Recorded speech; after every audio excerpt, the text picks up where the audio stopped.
Point. Bonne journée. Si vous vous demandez s'il vaut la peine d'acheter un BMW X3 de première génération, et quels problèmes vous pourriez rencontrer lors de son fonctionnement, alors vous êtes au bon endroit. Il n'y a donc aucune plainte concernant la qualité du métal et de la peinture de carrosserie du crossover allemand.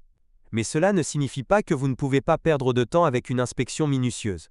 Ce n'est pas pour rien que l'on dit qu'il est presque impossible de trouver une BMW en bon état sur le marché secondaire. Si les réparations de carrosserie, même après un accident mineur, ont été mal effectuées, il sera alors possible de trouver des poches de corrosion naissantes sur la carrosserie. Dans le même temps, il convient d'évaluer l'état des soudures. Le couvercle du coffre nécessite une attention particulière. En raison de la nature de sa conception, l'humidité pénètre souvent à l'intérieur, ce qui contribue à l'apparition de rouille. Dans les cas les plus avancés, cela peut même conduire à une corrosion traversante. Un autre endroit qui doit être examiné de près est celui des seuils de porte. Avant le restylage, le BMW X3 était équipé de joints de porte trop durs, ce qui usait progressivement la peinture des seuils jusqu'au métal. Il y a aussi des plaintes concernant le pare-brise. Il s'use après 5 à 6 ans d'utilisation. Le trapèze des essuie-glaces n'était pas non plus très résistant. Le trapèze d'origine est livré avec 2 types de bagues différents. Mais la pratique montre que le non-original chinois coûte non seulement beaucoup moins cher, mais dure également plus longtemps. L'intérieur du BMW X3 n'atteint pas le niveau premium. Les inserts décoratifs en bois tentent de corriger l'image d'une manière ou d'une autre, mais le problème est que sur les exemplaires d'occasion, ils quittent souvent leur place. L'intérieur d'un crossover allemand n'est pas sans grillons agaçants. Il y a peut-être trop de grincements parasites en mouvement. Lorsque vous en choisissez un d'occasion, vous devez absolument vérifier le fonctionnement du système de climatisation. Les pièces elles-mêmes sont peu coûteuses, mais dans la plupart des cas, pour les remplacer, vous devez démonter tout le panneau avant. En conséquence, vous devez payer cher non pas les pièces, mais le travail. L'époque où chaque BMW devait avoir un moteur à essence sous le capot est révolue depuis longtemps. Dans le cas du BMW X3, mieux vaut privilégier la version diesel. C'est à la fois plus économique et plus fiable. La meilleure option est le crossover le plus récent, mais pré-restylé. Le fait est que jusqu'en 2007, la BMW X3 était équipée de moteurs en fonte de la série M, devenus célèbres pour leur longue durée de vie.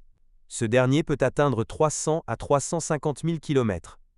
De plus, en utilisant du carburant de haute qualité, les pompes d'injection et les injecteurs peuvent parcourir 250 000 km.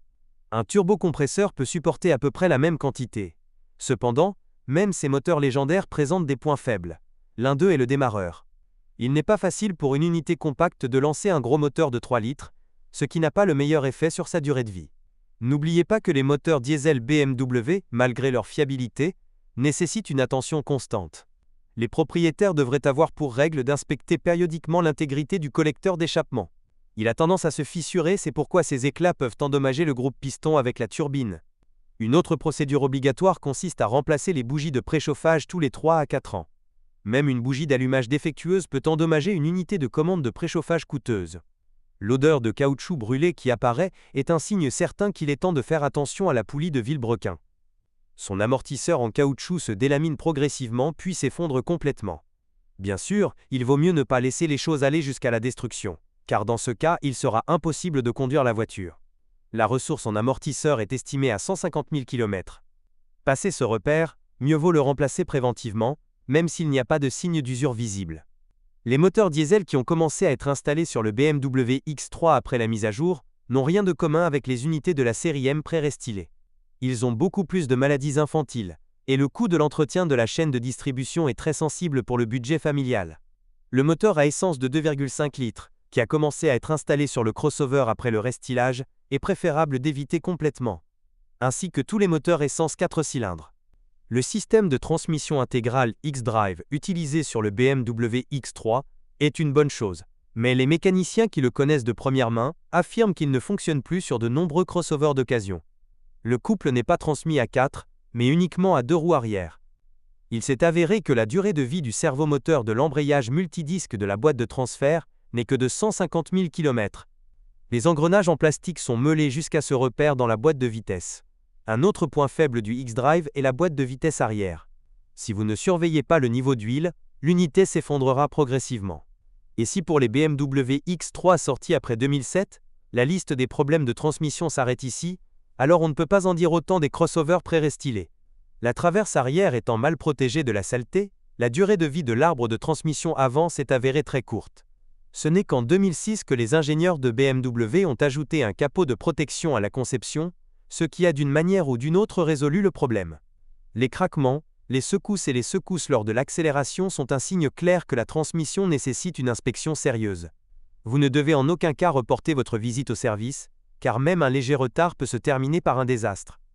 Un arbre de transmission avant qui doit être remplacé endommage rapidement l'engrenage principal et la boîte de transfert. Les propriétaires du BMW X3 se sont également plaints des roulements extérieurs de l'arbre de transmission arrière, qui, sur les voitures des premières années de production, ne pouvaient même pas supporter 30 000 km. Heureusement, la conception a été rapidement modifiée, après quoi il n'est plus nécessaire de penser à des roulements peu fiables. Étonnamment, le BMW X3 disposait également d'une transmission manuelle. De plus, les exemplaires dotés de mécanique sur le marché secondaire sont loin d'être isolés. Si 3 pédales ne vous dérangent pas, vous ne devriez pas refuser cette option. À l'exception des joints d'étanchéité qui transpirent l'huile, une transmission manuelle ne posera aucun problème. L'embrayage ne devra être changé qu'après que la voiture aura parcouru 200 000 km. Il y aura plus de problèmes avec une transmission automatique. Avant le restylage, le BMW X3 était équipé d'une transmission automatique à 5 rapports fabriquée par GM. Cet appareil est extrêmement sensible à l'huile sale, à la conduite constante à grande vitesse et à la surchauffe.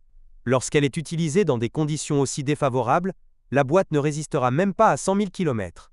D'un autre côté, avec un fonctionnement soigneux, une transmission automatique GM peut parcourir 200 à 250 000 km jusqu'à la première révision. Après la mise à jour, la plupart des versions du BMW X3 ont commencé à être équipées de transmissions automatiques ZF. Ils ne sont pas si sensibles à la surchauffe et à la conduite agressive. L'essentiel est de changer à temps les garnitures de friction du convertisseur de couple. En moyenne, il dure environ 150 000 km. La suspension du BMW X3 est assez surprenante. Premièrement, il est considéré comme très fiable. Cela est dû au fait que les ingénieurs ont utilisé autant que possible de l'acier forgé dans la suspension avant, plutôt que de l'alliage d'aluminium. Deuxièmement, les prix des consommables de suspension selon les normes BMW se sont révélés très abordables. Troisièmement, les billes et les blocs silencieux peuvent être remplacés séparément, ce qui réduit considérablement le coût des réparations. Les jambes de force de la barre anti-roulis ne durent que 60 000 km. Heureusement, ils sont assez bon marché. Ensuite, la suspension ne se rappellera qu'après un kilométrage de 150 à 160 000 km. À ce stade, les 4 amortisseurs devront être remplacés. Parallèlement à eux, vous devrez remplacer les roulements de roues, les rotules et les 6 blocs des leviers. Il est logique que de nombreux propriétaires tentent de vendre leur BMW X3 juste à temps pour que la suspension nécessite un investissement financier ponctuel important. Les leviers durent plus longtemps selon les conditions de fonctionnement, de 200 à 250 000 km. La crémaillère de direction peut supporter la même quantité. Comme cela doit être prouvé, les réparations et l'entretien du BMW X3 sont en effet nettement moins chers que les anciens modèles X5 et X6. Mais il ne faut quand même pas se faire d'illusions. Le bon marché dans ce cas est relatif. Dans tous les cas, une BMW X3 d'occasion nécessitera beaucoup plus d'argent que n'importe quelle berline ou berline économique. Il faut comprendre que cette voiture, comme d'autres modèles de Bavière, nécessite un service d'une qualité exceptionnelle. Par exemple, le remplacement d'un filtre à huile nécessite une clé spéciale, et sur les véhicules diesel, tous les mécaniciens ne seront pas en mesure de trouver et de remplacer un filtre à air banal. Mais si vous ne lésinez pas sur l'entretien, le BMW X3 ne vous décevra pas. Dans l'ensemble, il s'agit du dernier crossover de la société allemande qui peut être considéré comme fiable.